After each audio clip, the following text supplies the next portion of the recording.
Good morning students. हमने last class में अभिक्रिया की क्रियाविधि ज्ञात करने की विभिन्न विधियों का अध्ययन किया था। इनमें सबसे पहले हमने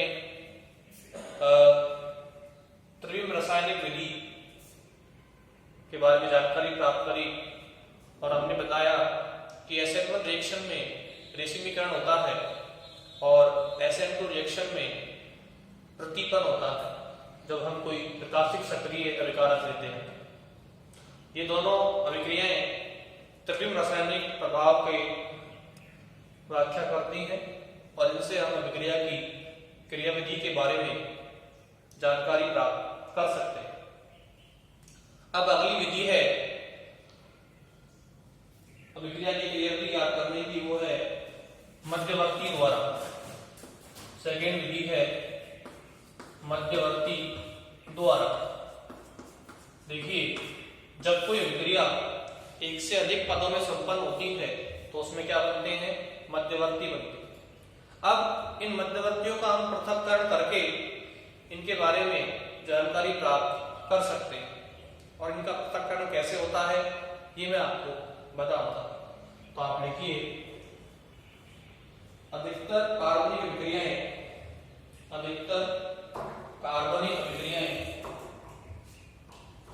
एक से अधिक पदों में संपन्न होती हैं। एक से अधिक पदों में संपन्न होती हैं। इनमें मध्यवर्ती यौगिक बनते हैं।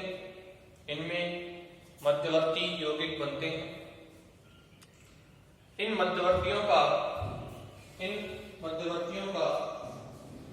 पृथक्करण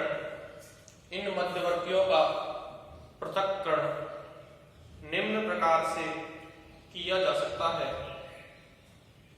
इन मध्यवर्तियों का पृथक्करण निम्न प्रकार से किया जा सकता है। अब देखिए पृथक्करण कैसे करेंगे।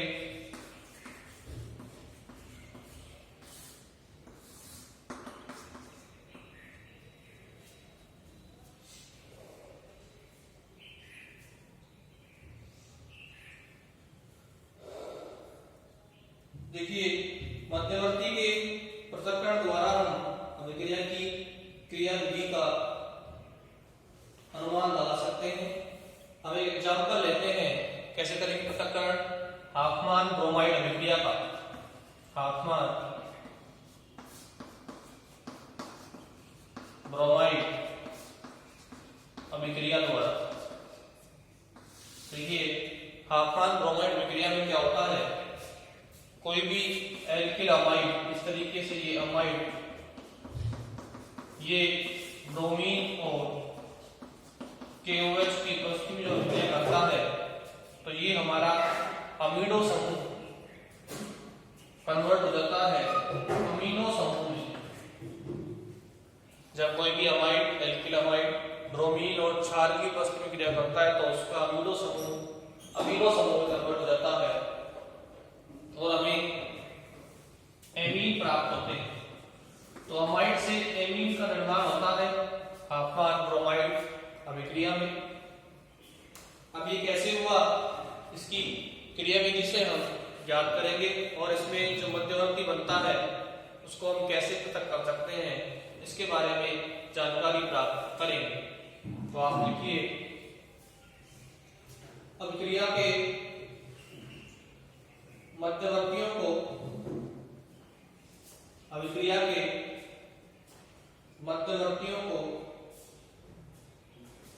पृथक कर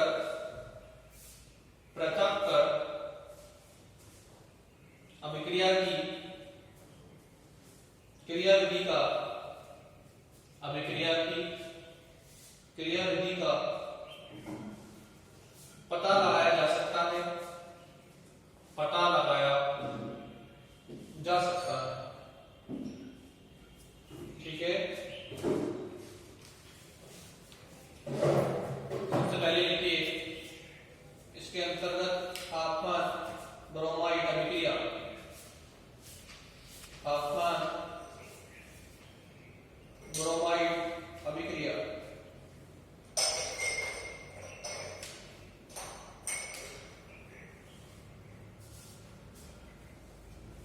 ठीक है, अब देखते हैं इसकी क्रियाविधि कैसे संपन्न होती है। इसे नोट कीजिए, आफान ब्रोमाइड विक्रिया को, ये अमाइड एमीन में परिवर्तित हो रहा है। अब ये कैसे परिवर्तित हो रहा है, कैसे हम इसके मध्यवर्ती को पता कर सकते हैं, ये हम इसकी क्रियाविधि से पता लगाएंगे। तो ये विक्रिया लिखिए, अब इसकी क्रियाविधि देखते हैं हम इधर।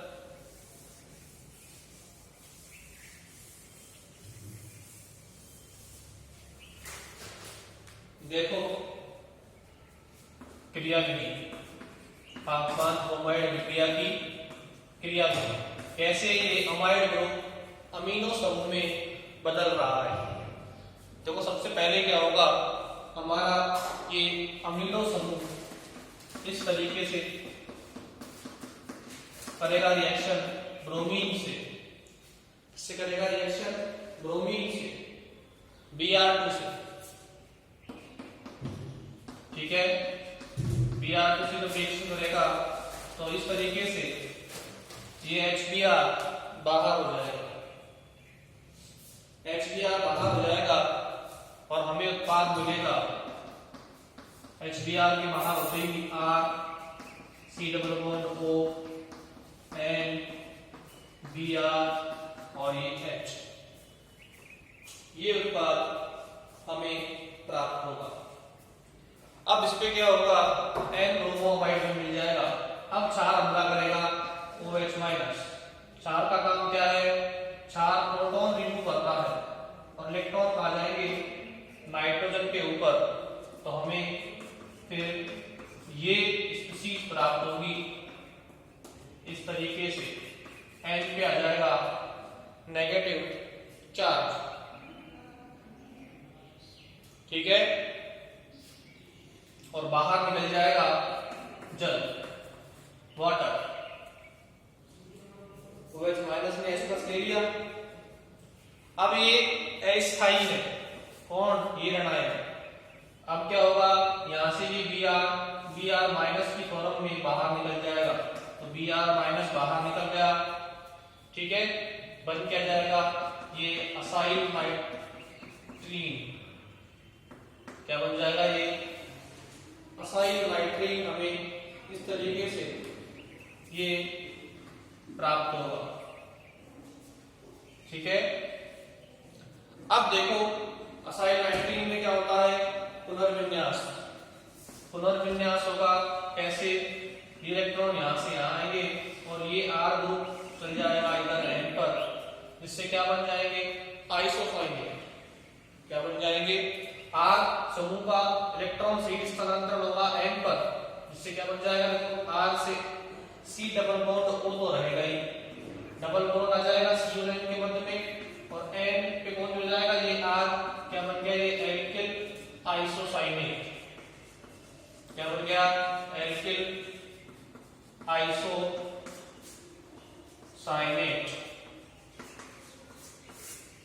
ठीक है। तो ये नाइट्रीन मध्यवर्ती, एसिल नाइट्रीन मध्यवर्ती बन रहा है, इसे हम पृथक कर सकते हैं आसानी से, ठीक है। यहां तक आप नोट कीजिए।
तो पहले स्टेप में HBr बाहर निकला, फिर ये बना, फिर बेस ने हमला किया, क्षार ने ये ऋणायन बना दिया, फिर यहाँ से Br माइनस बाहर निकला, और ये एसिल नाइट्रीन बन गया। क्या है ये? हमारा मध्यवर्ती एसिल नाइट्रीन, जिसे हम पृथक कर सकते हैं यहाँ पर आसानी से। और फिर इससे क्या बन गया? ये एल्किल आइसोसाइनेट। अब देखो ये एल्किल आइसोसाइनेट कैसे जो है अमीनो ग्रुप में बदलता है, ये मैं बता रहा हूं आपको। देखो इस पर जल का अणु का योग होगा, तो जल का अणु जो इस पर योग करेगा कहां करेगा? इलेक्ट्रॉन यहां से यहां आएंगे, ठीक है। ऑक्सीजन पे आ जाएगा नेगेटिव चार्ज, कार्बन पे आ जाएगा पॉजिटिव चार्ज, और उससे क्या बन जाएगा? इसकी देखो, जैसे ही कार्बन O पे नेगेटिव, C से जुड़ गया हमारा ये वाटर,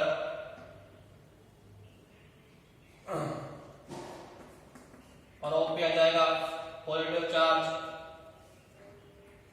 यहां डबल बॉन्ड N और ये R। अगले स्टेप में क्या होगा? ये ऑक्सीजन पे आ जाएगा पॉजिटिव चार्ज, ये इलेक्ट्रॉन यहां से यहां आएंगे, ये इलेक्ट्रॉन यहां से यहां जाएंगे, और ये H का ट्रांसफर इधर हो जाएगा, हमें मिल जाएगा इस तरीके से। इसको हम ढंग से देखते हैं दोबारा।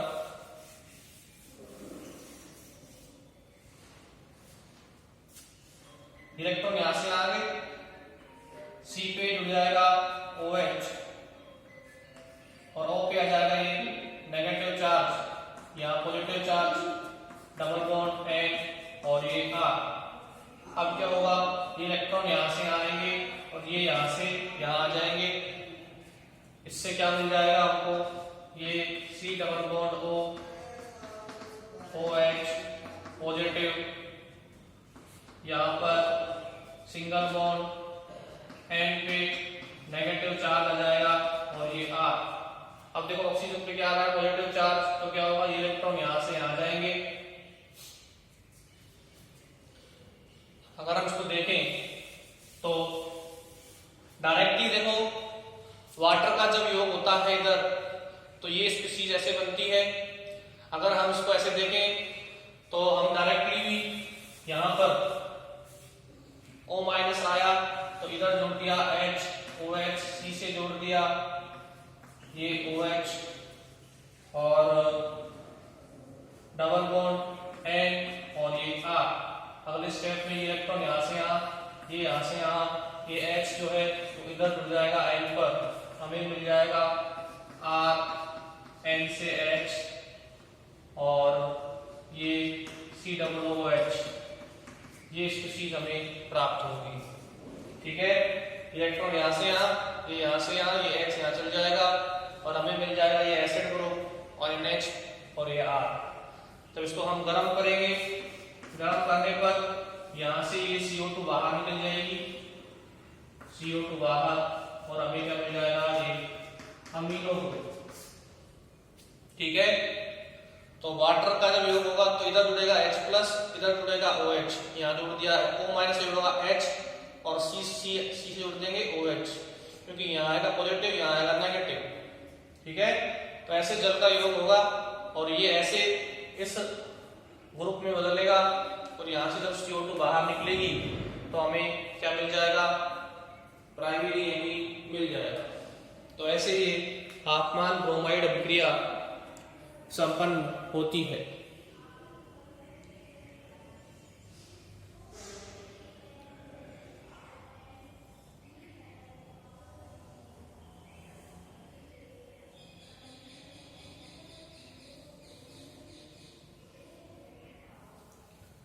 तो मध्यवर्ती क्या बनता है?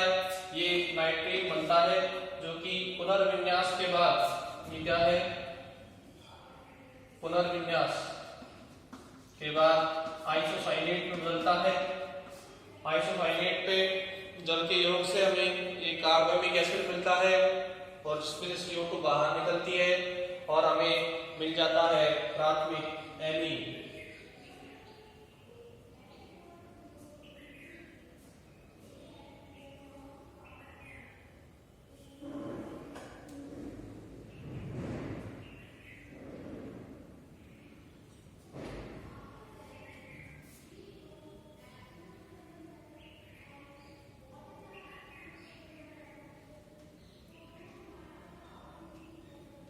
तो ऐसे हम मध्यवर्ती का पृथक्करण कर सकते हैं, जैसा कि हमने आत्मान ब्रोमाइड अभिक्रिया में देखा।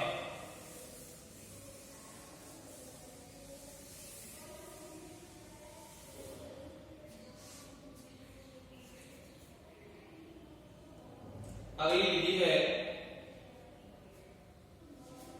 पृथक्करण की, वो है लास्ट विधि, पिंजरित करना, यानी कि पिंजरे में बंद करना, ट्रैपिंग, पिंजरित करना,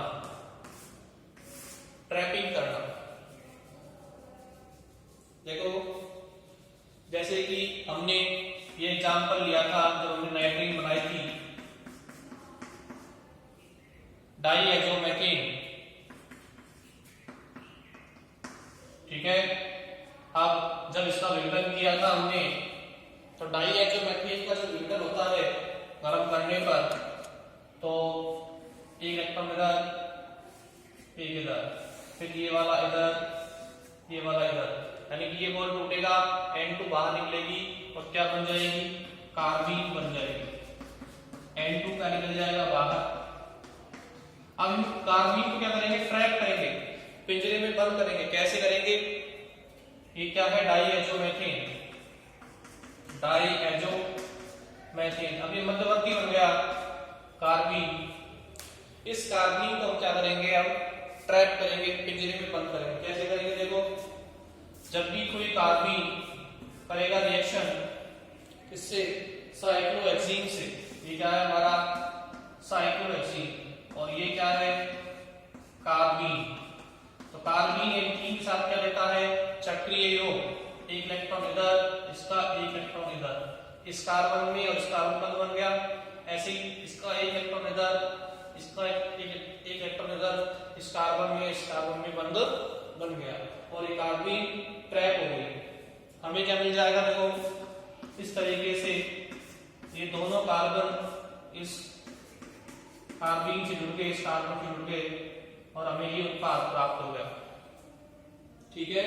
ये साइक्लोप्रोपीन है, इसका नाम क्या है, एल्कीन है, साइक्लोप्रोपीन। जैसे ही इसके कांटेक्ट में कोई भी कार्बीन आएगी तो वो इसको ट्रैप कर लेगा, पिंजरे में बंद कर लेगा। तो वो आगे इसको खींच लिया और अपने से जोड़ लिया और ये क्या बन जाएगा, साइक्लोप्रोपेन व्युत्पन्न। क्या बन जाएगा, साइक्लोप्रोपेन व्युत्पन्न।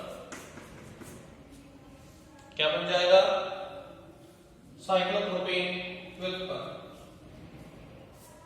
तो लिखिए मध्यवर्तियों को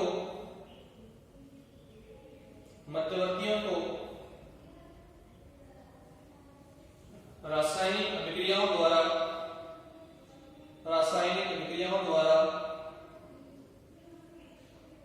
मध्यवर्तियों को रासायनिक अभिक्रियाओं द्वारा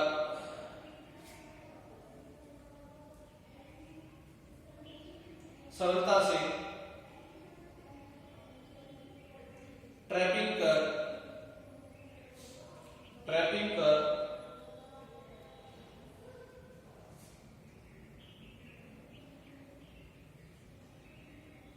उनकी संरचना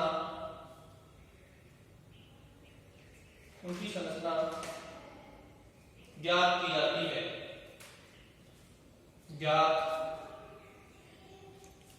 की जाती है, ठीक है। तो पहले हमने क्या किया, डाईएजोमेथेन को गर्म करके कार्बीन बनाया।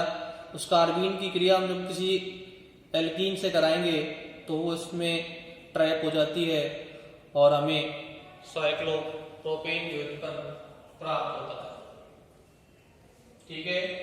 अब ये दोनों रिएक्शन आप नोट कर लीजिए। पहले कार्बीन का निर्माण कीजिए, फिर उस कार्बीन की क्रिया हम एल्कीन से कराएंगे तो चक्रीय योगात्मक क्रिया होगी और साइक्लोप्रोपेन व्युत्पन्न प्राप्त होगा।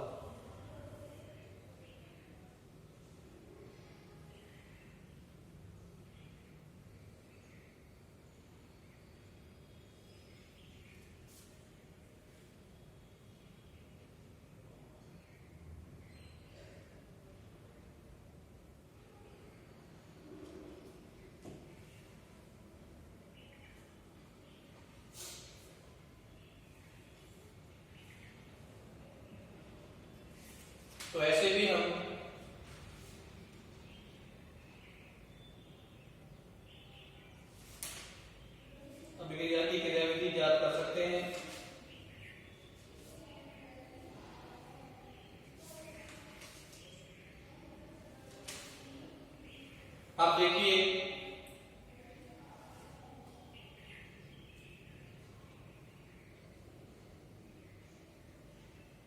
हम क्या करते हैं, अगली विधि देखते हैं जिससे हम अभिक्रिया की क्रिया विधि ज्ञात करेंगे।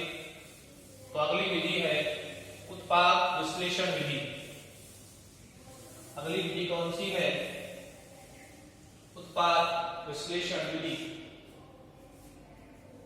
अगला मेथड है उत्पाद, पहली विधि थी त्रिम रासायनिक विधि, दूसरी विधि थी मध्यवर्ती विधि द्वारा पृथक्करण से, तीसरी विधि है उत्पाद विश्लेषण।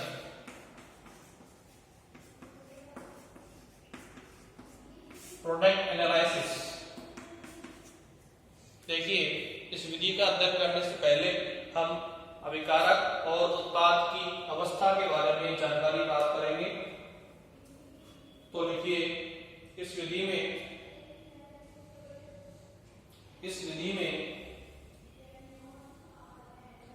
क्रिया विधि के अध्ययन से पूर्व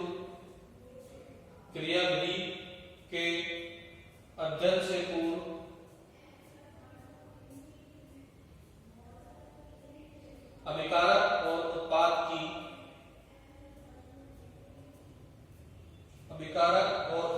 की पहचान की जाती है।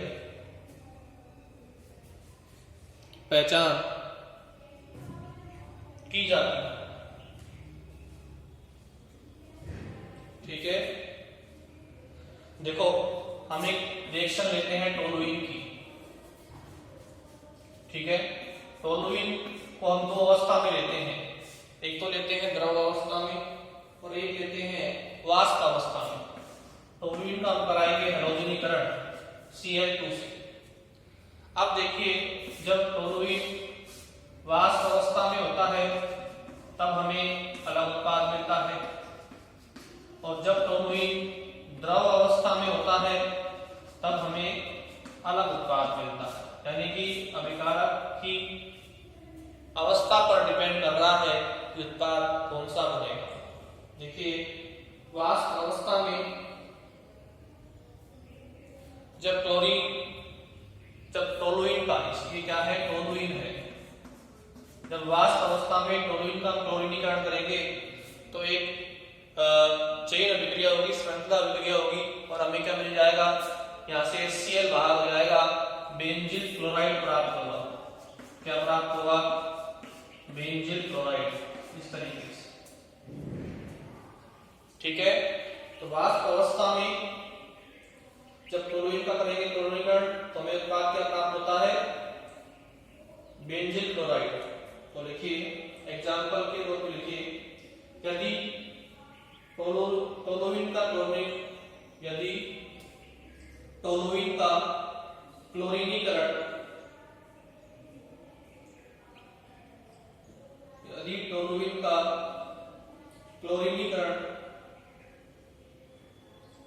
उसकी वाष्प अवस्था में किया जाए तो बेंजील क्लोराइड बनता है।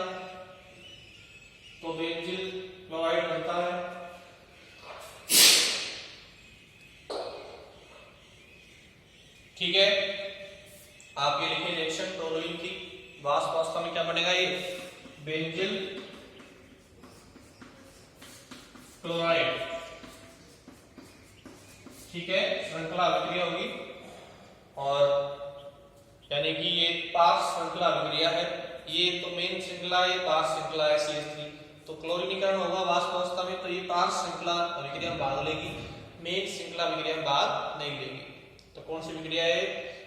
टोलुइन के क्लोरीनीकरण से बेंजील क्लोराइड का बनना एक पार्श्व श्रृंखला साइड चेन रिएक्शन है, और ये मुक्त मूलक मध्यवर्ती के द्वारा संपन्न होती है।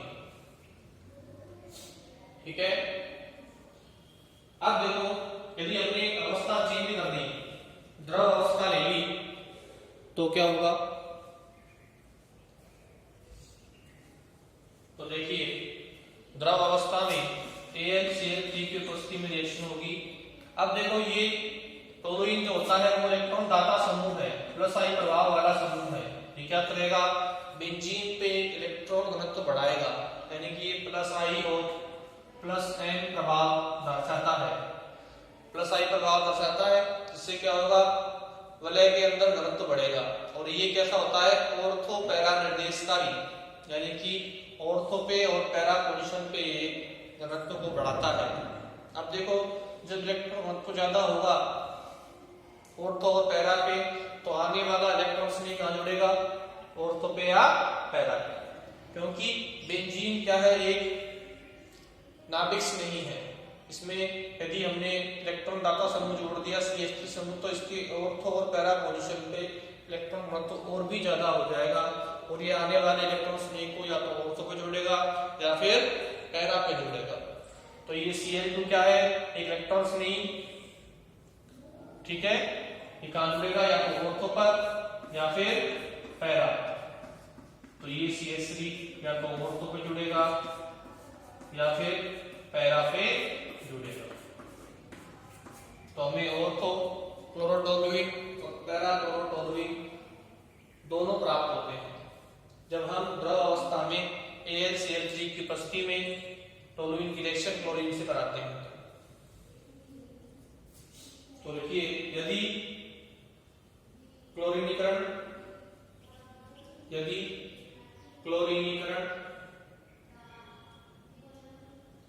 टोलुइन की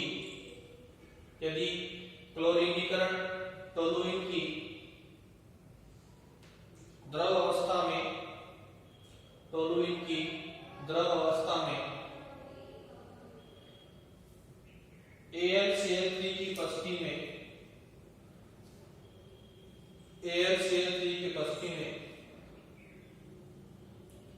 किया जाए तो क्या मिलेगा, देखो ऑर्थो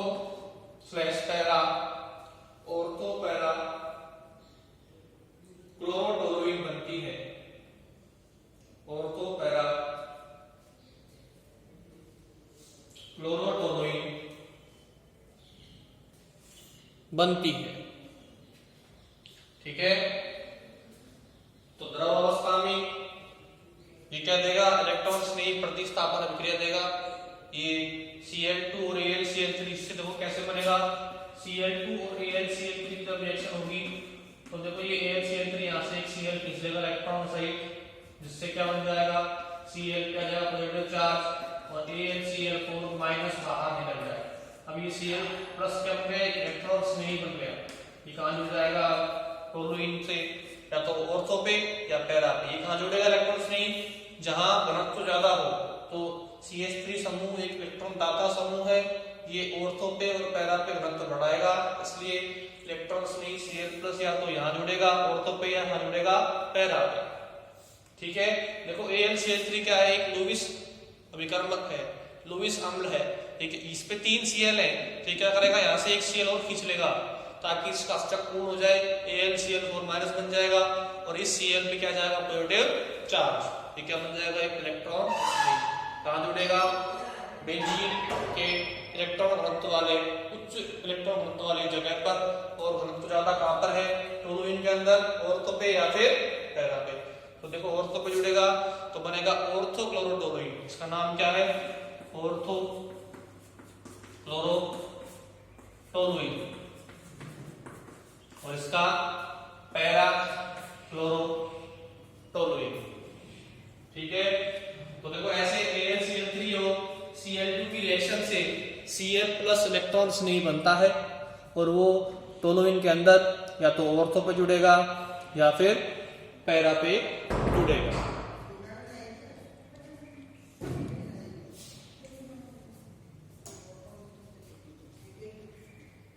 तो एक लाइन लिख लीजिए, उत्पाद विश्लेषण से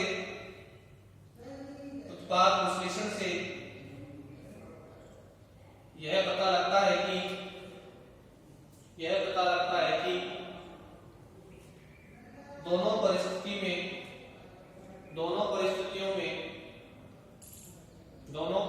में उत्पाद भिन्न भिन्न क्रियाविधि द्वारा बनता है, भिन्न भिन्न क्रिया विधि द्वारा बनता है। यहाँ तो कौन सी क्रिया होगी? मुक्त मूलक प्रतिस्थापन। यहाँ पे कौन सी क्रिया होगी? इलेक्ट्रॉन स्नेही प्रतिस्थापन अभिक्रिया। ठीक है, इससे आगे देखेंगे नेक्स्ट क्लास में।